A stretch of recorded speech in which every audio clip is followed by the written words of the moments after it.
guys, welcome back to Doe's Craft Day. So today I'm going to do an unboxing video. Who's been having a problem with shopping online? I have. Today we are unboxing Epoxy Resin from Anweller. Toxic free, 1-to-1 ratio, no box and no order, anti-yellowing, bubbly, bubble free. Okay, so let's see what comes in my kit. A pack of gloves, some mixing cups with measures on them. This was the most exciting thing that I found about this order.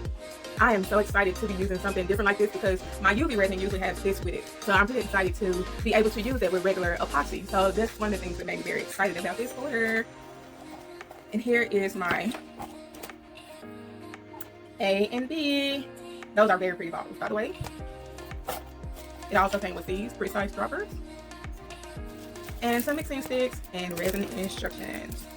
Okay, so over the years I've learned that each resin has its own particular mixing. No resin is really the same, so you should really follow the instructions on your manufacturer. For that reason, I am going to read the instructions because I use a totally different resin. So I want to make sure that I'm doing the proper procedure as listed out here. Not all resins are food safe, so I want to make sure I read all of this instructions. I like the fact that it does tell you that it has 40 minutes working time, 24 hours cure, and full cure is 72 hours. So let's go into the operating room and see what I can come up with.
I don't deny there's some strange evolutionary process going on, but mankind won't be destroyed. The fact that you and I are working